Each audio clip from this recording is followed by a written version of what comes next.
Okay, here we go. It's that time of the morning, and let's line it all up. We're going to do the intro.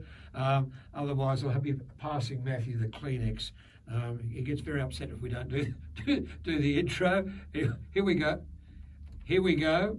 It's time now for the latest news on what's hot and what's not in the world of technology with Matthew Dickerson on Tech Talk.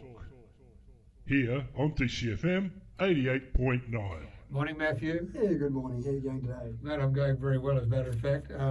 Yeah, you like your intro, don't you? That's good. We've got a new one. You've got a new one, and it hasn't started playing yet. What's going on? No, well, I've just been slack. I haven't lifted it across onto the computer. You're just teasing your listeners. Yes, indeed I am. We're doing something anyway. A couple of updates, first of all, from shows of a bygone era. Firstly, US 2.8 billion up to 30 billion. That's on Blue Origin. That's the spacecraft going into space. A million, not billion on that one, million. Million, sorry. Yeah. So we did talk about it, and I made a wild prediction, Richard, which I am prone to do. And there was the bidding process to join Jeff Bezos and his brother to be the first people into space as space tourists.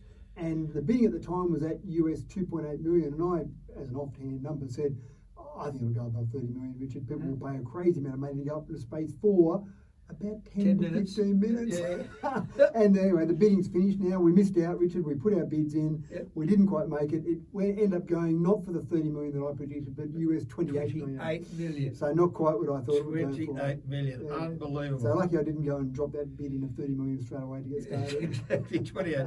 Yeah, but how much training? You do have to do a lot of training beforehand, all that sort of business, or bit anyway. Well, these are space tourists, so I don't know that they're going to do a lot. Otherwise, it would reduce their potential market dramatically. And obviously, this is part of that whole space tourism where you won't have to pay 28 million. But I think initial tickets will start off at maybe a couple $100,000. And it was very clever in this little marketing exercise for Jeff Bezos and for Blue Origin, because what they've already said is that all the losing bidders in this process, the people that weren't prepared to pay 28 million but maybe 27 million or 25, they've contacted all of those people and said, oh, by the way, would you like a ticket in an upcoming flight? Yeah. So very clever bit of marketing. They've now got a whole bunch of people they know that are willing to pay a lot of money to go into space. So they're going to be their first customers, you would logically think. Yeah, they're going to pay for it. All right, the Xbox. Yeah, the Xbox, we did talk about this one. There was a silly little competition in America where they basically had a competition that ended up coming down between Skittles and Microsoft. And Microsoft said, if we win this little competition, it was just a voting poll, if we win this, you all say that the Xbox looks like a fridge, we'll make an Xbox fridge. Anyway, they beat Skittles in the competition, so they said, we'll go and make one. So as of, and they call it these holidays in America, in the next holiday season, so I assume it's sometime in the next couple of months, you'll actually be able to buy a fridge that's shaped exactly like an Xbox.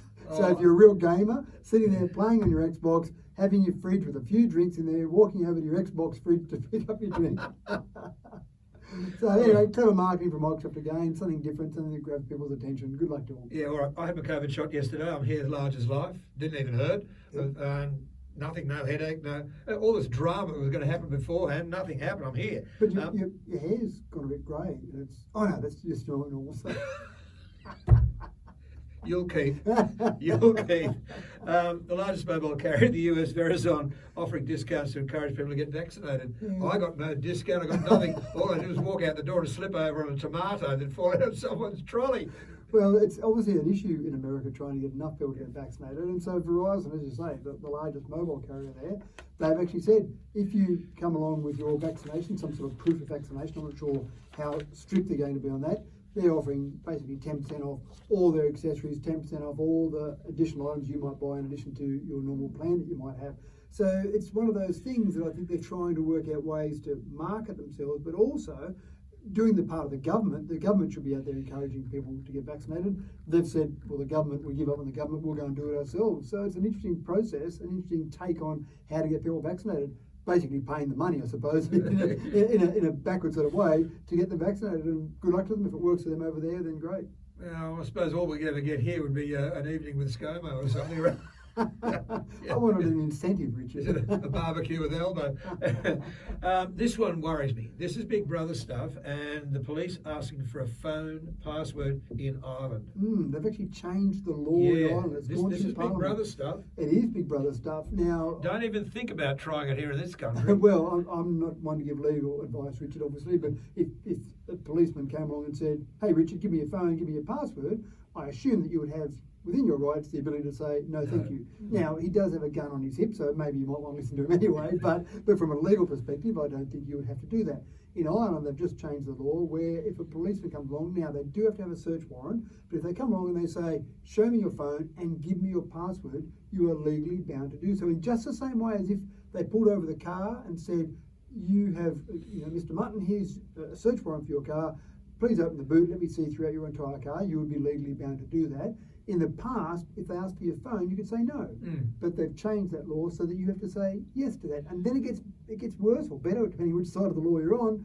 Not only your password for your phone, but if they said, "Please give me your password for your social media accounts, give me your password for your email accounts," anything that's on that phone that the police want to access, with a search warrant, they've now got the legal capability to ask for those details, and you are legally bound to give them. Yeah, let's just stress that's in Ireland, not in Australia. That's in Ireland, not in Australia. For people enjoyed this program 2 minutes ago. That's right. But keep in mind that things that happen in one country, if they seem to work out okay and the government seems to come out of it okay, then often they're adopted in countries around the world. So Ireland today, who knows, might be Australia tomorrow. Exactly. You don't know, 9:22. Can a modern phone help with ancient languages? I really like the idea of this one. We do have, obviously, Wiradjuri language here. We've got people who are experts in that. I think of Di McNaboe, who I love hearing her welcome the country, for example, and using languages. Rod Towney, who you and I know very well. I learned a few Aboriginal words from Rod over our years together. So it's great to see that, but at the moment, it's really passed down from person to person. There are some TAFE courses, for example, you can do, but you've got to go through that process of enrolling in the course.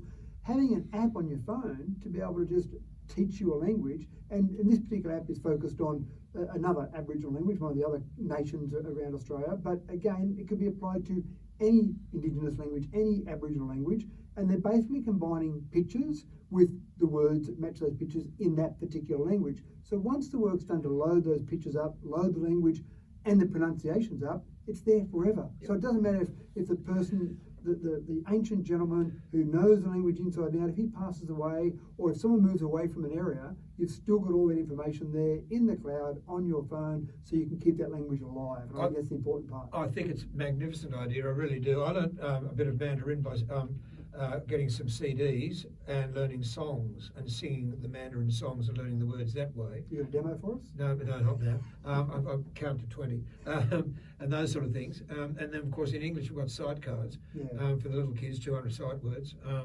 And this sort of overlaps all that. But to learn a language, I read the other day, exposure like that on a phone with pictures, sound, pronunciation, you need to have hundreds and hundreds of repetitions to get it right.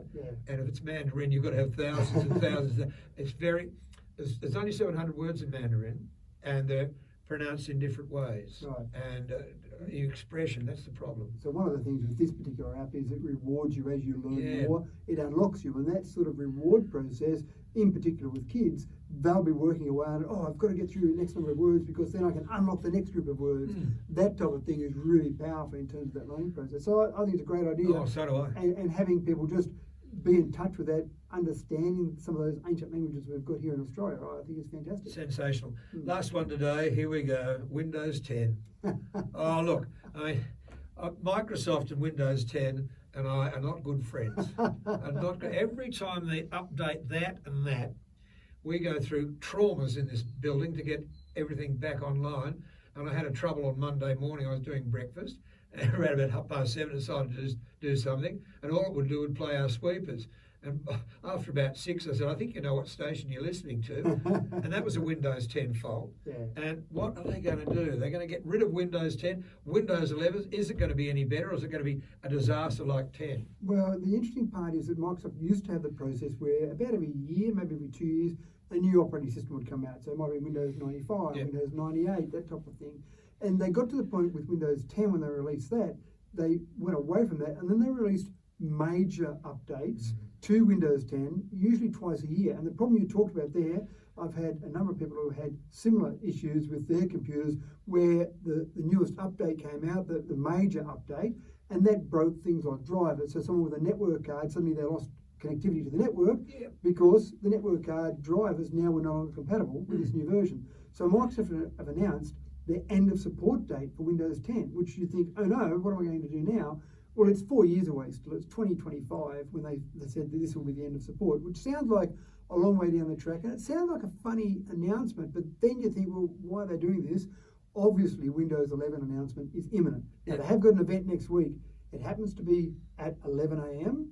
It happens to be an 11-minute teaser video they've got for it. In the teaser video, they happen to have some windows with a shadowing effect in the background that looks a lot like a 1 and a 1 beside each other. So you kind of think maybe there's some subtle hints there that they'll be announcing Windows 11 sometime next week. When will that be available? We don't know. We'll obviously update you on this show as soon as we know about it. But I would guess that they'll announce it next week, that sometime in the next few months it will be available, which is why they've announced the end of Windows 10 support at 4 years down the track. So that will give people time to get into Windows 11, also encourage them to move forward so they're not stuck with an out-of-date operating system. But if you've had an unhappy relationship with Windows 10, maybe 11 is your solution. Oh, I hope so. Do you know I've still got a computer at home for downloading music and doing those sorts of things legally, I might add. Right. I've got Windows 7 on there. It's so solid, Windows 7 for music and for editing and for live performances. I've just kept that computer with Windows 7. I know it's not backed up. I know it's not looked up. It's just so solid and it works. Well, you are not alone, Richard. There are many people around the world. I don't have the numbers to quote to you, but there are many people around the world still running older versions of Windows because they found something that they didn't like in Windows 10. Windows 7 support has officially finished, so there's no new updates, no new features, and that sometimes is good because the way it is the way it will stay. So you don't have an issue like you had on Monday where a major update comes out and suddenly your network card drives are broken. Exactly, at 7:30 in the morning. You really need that on a public holiday. We've run out of time, Matt, but actually, we might look at this one next week. Japan's big bet on hydrogen, and it's a long story. A couple of hydrogen stories lately, so it's interesting. Yeah, we might look at that one next week because we've run out of time. Tech Talk with Matthew Dickinson. We'll see you next Wednesday, mate. Sounds good. Thanks, Richard. All good. 9:28 right now. DCFM 88.9.